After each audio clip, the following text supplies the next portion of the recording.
മലപ്പുറം പെരിന്തൽമണ്ണയിൽ നടന്ന wisdom student സമ്മേളനത്തിൽ പോലീസ് പ്രകോപനമുണ്ടാക്കിയെന്ന് പരാതി. പരിപാടി അവസാനിപ്പിക്കാനിരിക്കെ പോലീസ് അപമര്യാദയായി പെരുമാറിയെന്നാണ് പരാതി. സംഭവത്തിൽ സംഘാടകർ മുഖ്യമന്ത്രിക്കും പ്രതിപക്ഷ നേതാവിനും പരാതി നൽകി. ഓൺലൈനിൽ എന്നെ കേൾക്കുന്നവരോട്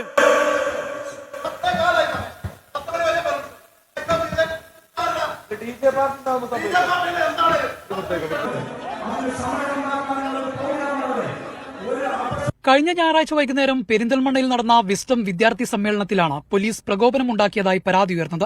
10 മണി കഴിഞ്ഞ് ഏതാനും മിനിറ്റുകൾ പിന്നിട്ടതോടെ പോലീസ് സ്റ്റേജിലേക്ക് കയറിവരികയും സംഘാടകരോടും പ്രാസംഗികരോടും അപമര്യാദയായി പെരുമാറുകയായിരുന്നുവെന്നാണ് പരാതി.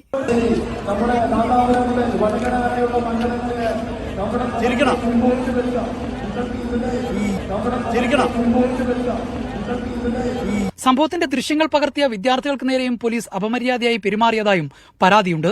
ഇതിനെതിരെ സമൂഹമാധ്യമങ്ങളിലടക്കം വലിയ പ്രതിഷേധമാണ് ഉയരുന്നത്. DCC president VS Joy, PK Kunhalikutty ഉൾപ്പെടെയുള്ളവരും പോലീസിന്റെ നടപടിക്കെതിരെ രംഗത്തു വന്നു. വിഷയത്തിൽ മുഖ്യമന്ത്രിക്കും പ്രതിപക്ഷ നേതാവിനും സംഘാടകർ പരാതി നൽകി. മീഡിയ 1 മലപ്പുറം.